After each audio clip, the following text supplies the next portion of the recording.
बच्चों देखो, इस चैप्टर से आपके विगत वर्षों में पूछे गए प्रश्न, ये आपका पहला क्वेश्चन है। 10 सेंटीमीटर भुजा वाले दो ठोस घनों को साथ साथ रखने पर प्राप्त घनाभ का आयतन। अब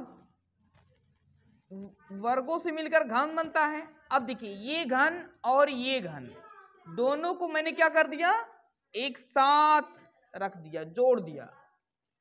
तो घनों में केवल आपकी लंबाई में वृद्धि हो जाएगा। देखिए, ये लंबाई और ये लंबाई दोनों जुड़ जाएगा, बाकी दोनों का ऊंचाई और चौड़ाई तो वही रहेगा, कोई भी परिवर्तन नहीं होगा। ये ध्यान दीजिएगा।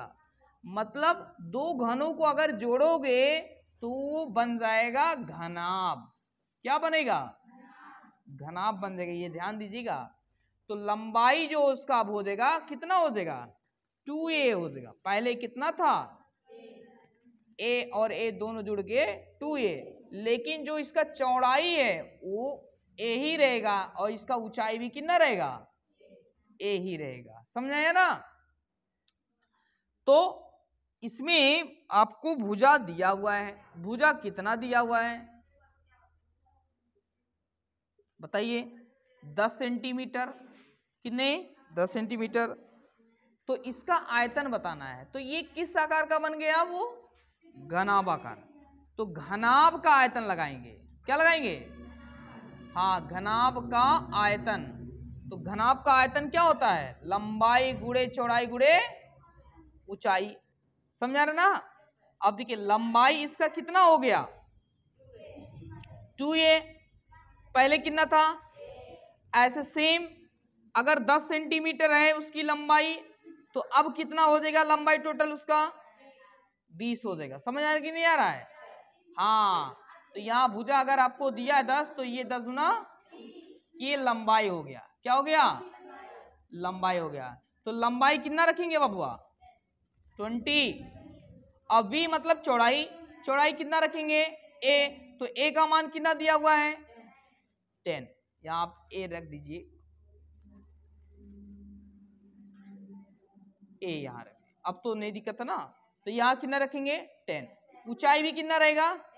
10। तो ये कितना हो जाएगा? 2000 सेंटीमीटर क्यूब हो जाएगा। इसका मात्रक होता है सेंटीमीटर क्यूब। आयतन अगर वो मीटर में दिया है तो मीटर क्यूब लिखेंगे, अगर वो सेंटीमीटर में तो सेंटीमीटर क्यूब कर देंगे। ठीक है ना? इसको नोट कर लीजिए।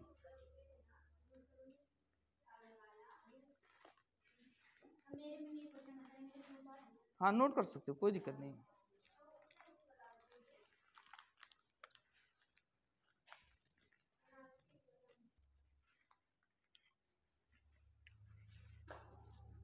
देखिए, अगर हम यहाँ दो घनों के अलावा हम एक घन और जोड़ दे रहे हैं, है ना?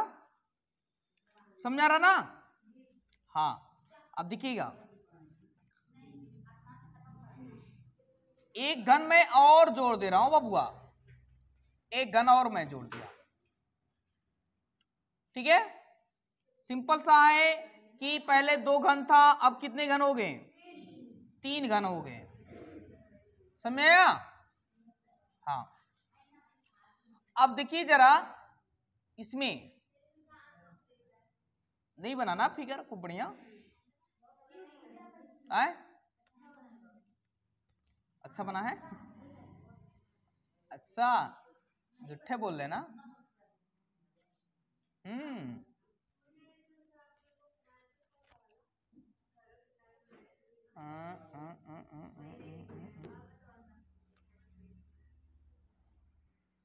कैसे? ऐसे बनेगा, ऐसे बनेगा, ऐसे बन गया ना? 3 घन हो गए। और प्रत्येक घन का जो भुजा हुआ है आपको दिया हुआ है, कितना दिया है? 10-10 दिया, 10-10 मीटर, 10-10 मीटर। तो मुझे बताओ, इन तीनों को जब जोड़ेंगे तो क्या बन जाएगा बच्चा? घनाभ बनेगा लाला। क्या बनेगा? घनाभ। तो इनका आयतन निकालिए। चलिए आप लोग निकालिए, कितना आएगा इसका आयतन।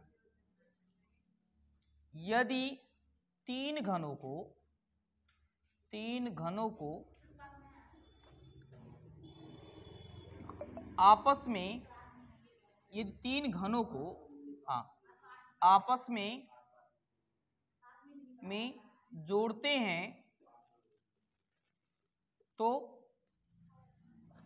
संपूर्ण आयतन क्या होगा, ये आपको निकालना है। तो संपूर्ण आयतन मतलब एक घनाभ बन जाएगा, तो घनाभ का आयतन ही निकालेंगे, घनाभ का आयतन। तो घनाभ का आयतन का formula L into b into h. लंबाई तो चेंज हो जाएगा बच्चा, 10 10 10 कितने हो गए लंबाई आपके, 30 हो गया।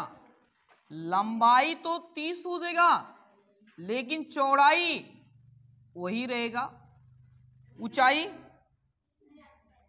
ये भी होगा। तो हो जाएगा 30 मल्टीप्लाई 10 मल्टीप्लाई 10 कितना हो जाएगा, बस कर लेंगे आप ना।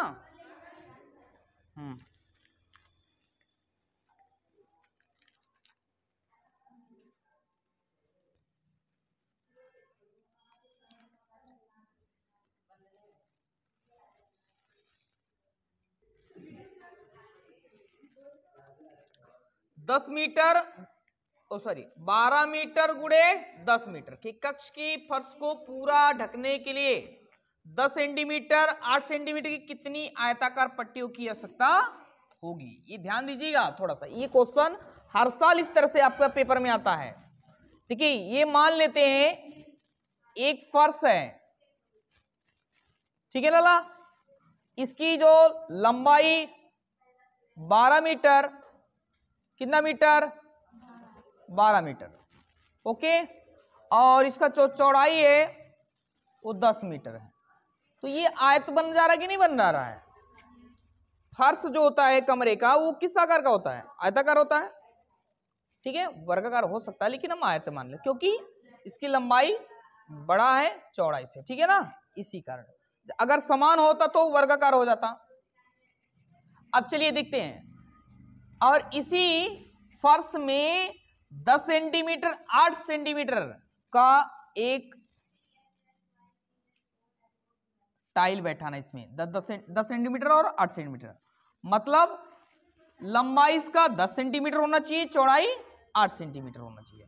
तो टाइल का जो लंबाई है वो 10 सेंटीमीटर होना चाहिए और चौड़ाई जो है 8 सेंटीमीटर होना चाहिए।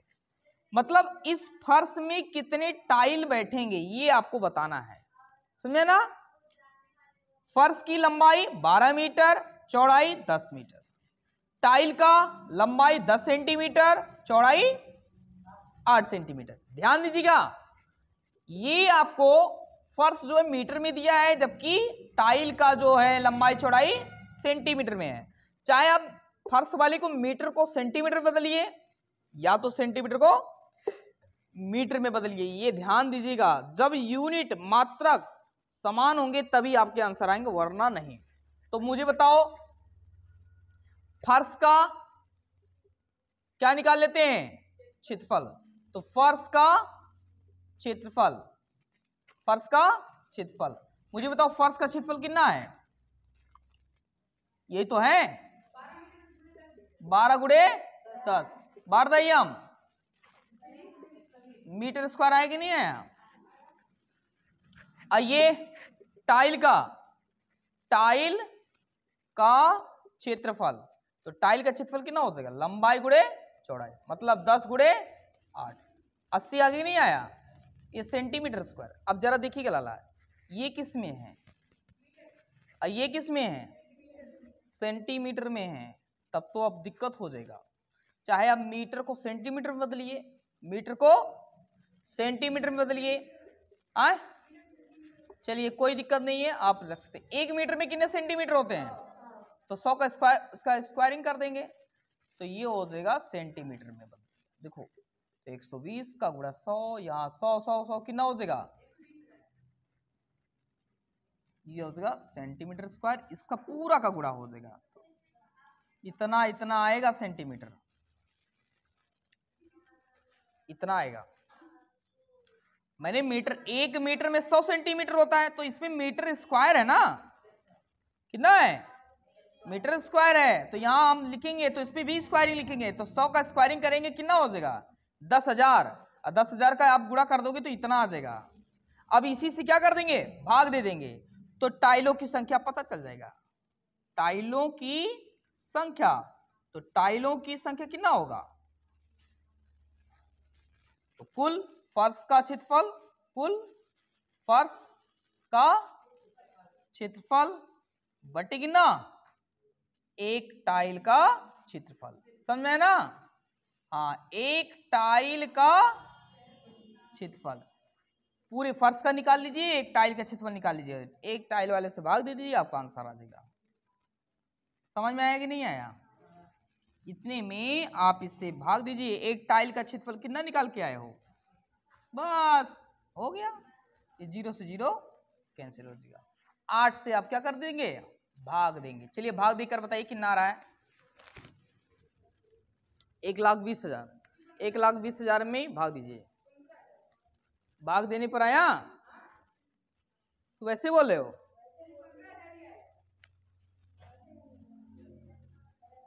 देख ले रहे हैं आप लोग भी, देख लीजिए, नहीं तो गलती बता देगा तो गड़बड़ा जाएगा।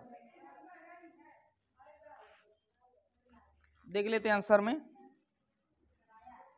15,000, हाँ समझ में आ गया कि नहीं आ गया, ये तो मैं आपको समझाने में इतना टाइम लगा दिया, नहीं तो ज्यादा टाइम नहीं लगाता, ज्यादा टाइम ये समझाने में लगा दिया। अब देखिएगा शॉर्ट ट्रिक्स में बता रहा हूं आपको, देखिए ये तो मैं समझाने के लिए आपको इतना सब कर दिया। कमरे का फर्श की लंबाई चौड़ाई दिया हुआ है, समझे ना, तो मुझे बताओ फर्श का क्षेत्रफल, अगर हमको टाइलों की संख्या निकालना है तो डायरेक्ट आप लगा दीजिए, टाइलों की संख्या कैसे निकलता है, तो पूरे फर्श में एक टाइल से क्या कर देंगे, भाग दे देंगे, तो फर्श का क्षेत्रफल, फर्श का क्षेत्रफल बटे किसका, एक टाइल का क्षेत्रफल, कुछ करना ही नहीं है। तो फर्श किस आकार का है, आयताकार है, तो ये लंबाई ये, तो फर्श की क्षेत्रफल हो जाएगा लंबाई गुणे, एक टाइल वो भी है आपका आयताकार है, तो लंबाई गुणे, लेकिन इसका लंबाई अलग है, इसका लंबाई और चौड़ाई अलग है, तो इसका लंबाई बताओ फर्श वाले का 12 मीटर, किसमें है, चौड़ाई किसमें है 10 मीटर, और लंबाई इसमें टाइल वाले में लंबाई कितना है सेंटीमीटर, और ये चौड़ाई कितना है, मुझे बताओ, ये मीटर में है तो सेंटीमीटर बदल दें, तो किससे गुणा कर देंगे, ये 10 गुणे 100 बटे कितना 10 सेंटीमीटर। अब देखिए ये सेंटीमीटर में जैसे बदलेगा लाला, अपने आप क्या हो जाएगा, कैंसिल हो जाएगा, समझ आ रहा है कि नहीं आ रहा है, तो ये 10 गुणे 8 सब सेंटीमीटर में बदल गया। अब देखिएगा ये इससे काट दीजिए, कट गया ना, कट गया, अब इसका गुणा काट डालिए, इसका गुणा यहाँ और पूरे में गुणा काट डालिए, तो मुझे बताओ कितना आ जाएगा, ए बच्चा देखो 2 0 3 0 ये, तो 12 पूरा 4 0 आ गया, और नीचे कितना भाग दीजिएगा, कितना आ जाएगा 15, ये डायरेक्ट वाला है, आप डायरेक्ट लगा दीजिए, 15,000 टाइल आएंगे, कुल टाइलों की संख्या, इस तरह से इसको कर सकते हैं।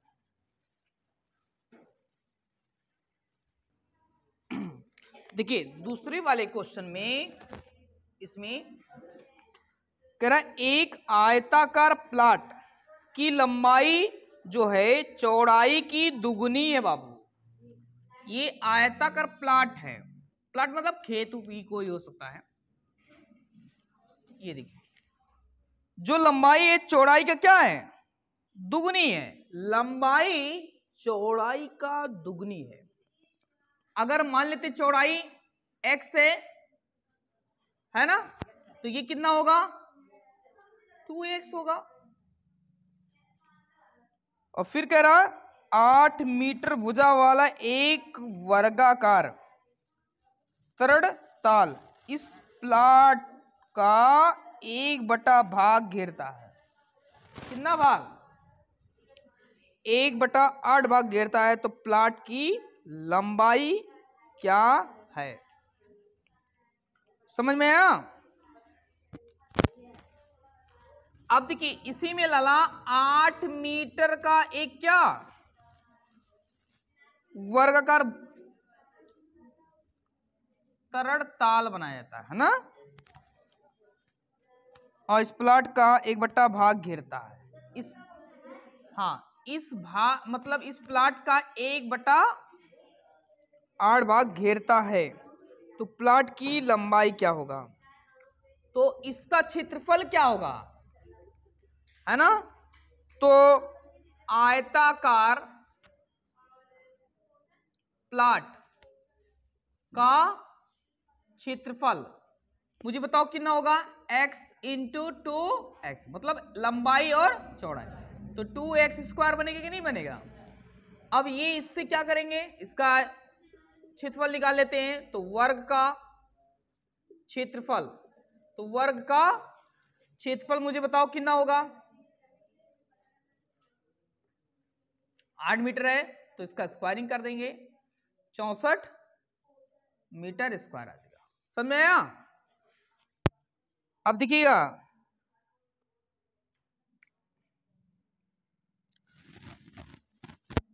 आठ मीटर भुजा वाले इतना इस प्लॉट का 1/8 भाग घेरता है,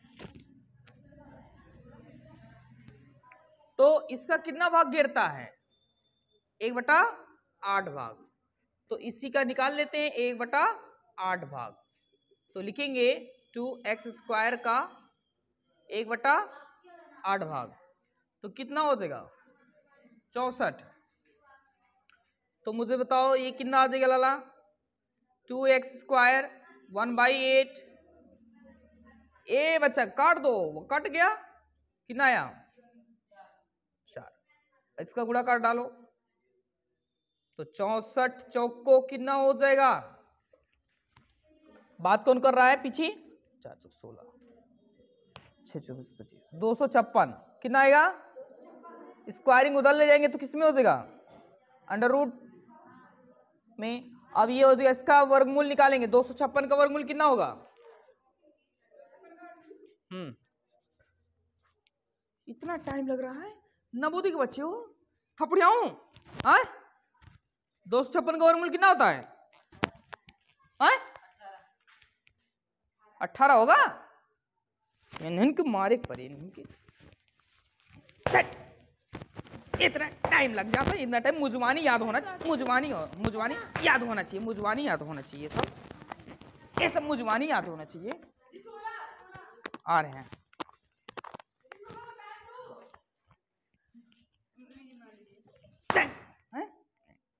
और तू बेटा है?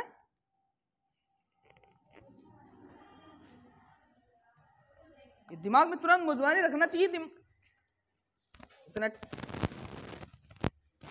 नवोदय वाले और अदर बच्चों में अंतर क्या रह जाएगा?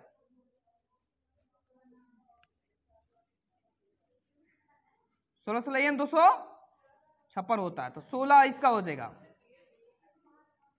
x का मान 16 गया। लंबाई निकालना है, यही लंबाई है आपकी, तो लंबाई कितना हो जाएगा? 2x, मतलब 16, x के स्थान पे 16 रख देंगे और 2 से गुणा कर देंगे, 32 मीटर आएगा। बस ठीक है, इसको नोट कर लो, बढ़िया क्वेश्चन था।